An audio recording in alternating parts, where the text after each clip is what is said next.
ሰዎችን ከረዳን አላህ ይረዳናል። ሰዎችን ካገዝን አላህ ያግዘናል። ሰዎችን መልካም ከዋልንላቸው አላህ Subhanahu Wa Ta'ala ለኛ መልካም ይውልልናል። የአላህ መልእክተኛ አለይሂ ሰላቱ ሰላም ምን ይላል በሰሂህ ሙስሊም ሐዲስ ቁጥር 2699 ላይ ወላሁ ፊ አውኒ العبد በአንድ ባሪያ እርዳታ ላይ ነው ወይም ደግሞ አንድን ባሪያ አላህ Subhanahu Wa Ta'ala ይረዳዋል እስከመቼ ድረስ ማካነ العبد في عون اخيه ወንድሙን እስከረዳ ድረስ አንድ ባሪያ ወንድሙን እስከረዳ ድረስ አላህ Subhanahu Wa Ta'ala እሱንም ይረዳዋል አለ አላህ መልእክተኛ አለይሂ ሰላቱ ሰላም። በትንሽ ነገርኛ ሰዎችን ረድተን እኛ ግን አላህ Subhanahu Wa Ta'ala በብዙ ነገራቶች ያጎናጽፈናል።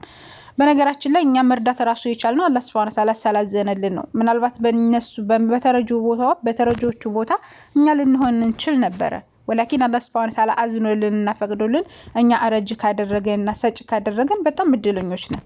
ስለዚህ መስጠት ከቻልን መርዳት ከቻልን ግዴታ ገንዘብ ብቻ መሆን አይጠበቅበትም።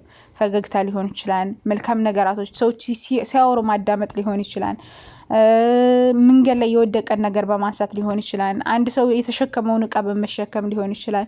ብቻ በተለያዩ ነገራቶች ልናግዛቸውና ከጎናቸው ልንሆን እንችላለን። አይዟችሁ በማለት ሊሆን ይችላል፣ በማጽናናት ሊሆን ይችላል፣ ወደ ዲነል ኢስላም እንዲመጡ በመርዳት ሊሆን ይችላል፣ ዳዕዋ በማድረግ ሊሆን ይችላል፣ ሰላት እንዲሰግዱ፣ ጾም እንዲጾሙ እነዚያ ማስተማር ሊሆን ይችላል። ብቻ በብዙ ነገራቶች መርዳት የሚባለው ነገራቶች ይካተታሉ። እነሱም በረዳን ቁጥር ደግሞ አላህ Subhanahu Wa Ta'ala እኛን ይበልጥ ይረዳናል ማለት ነውና አላህ Subhanahu Wa Ta'ala እንዲረዳን እንርዳ። አላህ ይحفظكم። السلام عليكم